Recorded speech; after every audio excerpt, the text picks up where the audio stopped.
Hi, my name is Sherry, and today I'm going to read you a book called Snappsy, the Alligator.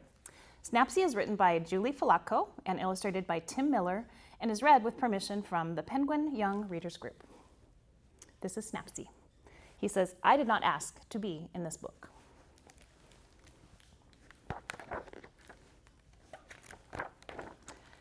Snappsy the alligator wasn't feeling like himself. He felt draggy. His skin felt baggy. His tail wouldn't swish this way and that, and worst of all, his big jaw would not snap. This is terrible. I'm just hungry. Why is this rude narrator trying to make it seem like I need a nap? So Snappsy went off in search of some food. He walked along the edge of the pond. He scooted up the tall hill. You're an awful narrator. You're just describing what you see in the illustrations.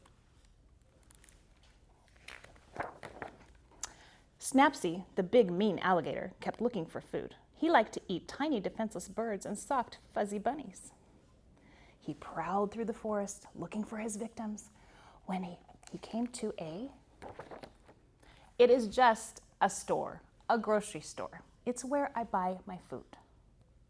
Probably where you buy your food too.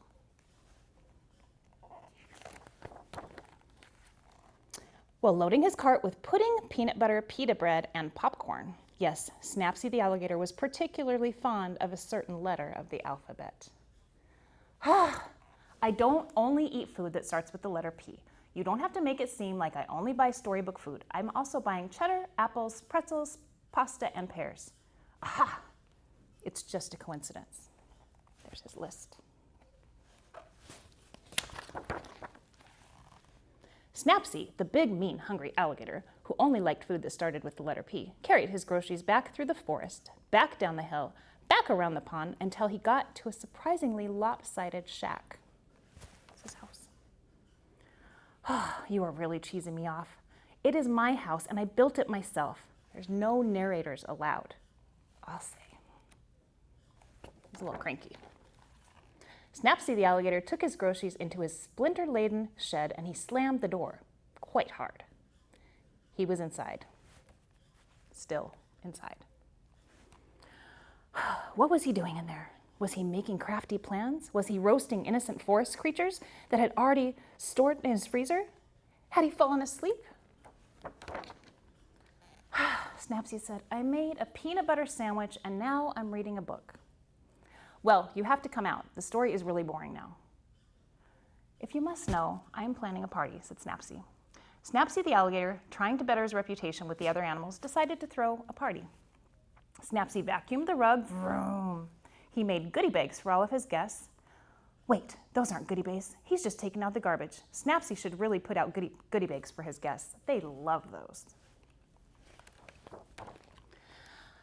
You know what? I did not ask to be in this book. I was just having a normal day, and suddenly you were talking about what I was doing, so now I'm throwing a party to make things more interesting. I hope you're happy. Now I just want you to buzz off. Thank you. Oh, go ahead. I can hear you breathing. Snappsy's party was shaping up to be quite a festive event. Colorful streamers hung from the ceiling. There were cubes of cheese and a bowl of punch. Some kind of danceable music was playing. Then Snappsy's friends started arriving. It does look like a party. They were laughing and dancing. They weren't hungry or thirsty. Yes, they looked like they were having a really good time. Yes, a fine time indeed. Oh, all right, you can come in. Oh gosh, me, the humble narrator? Well, I don't know. Let me check my calendar. I suppose I could come for an hour or two. Someone has to demonstrate proper dance steps. All the important guests had finally arrived, and while Snappsy's sharp teeth were still glinting menacingly, he was actually a quite lovely host. Does anybody want some pudding? Because pudding is really good. Aha! And we all ate the pudding and did the chicken dance. We were really looking forward to Snappsy throwing parties like this every week.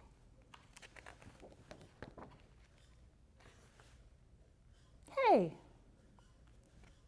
The end.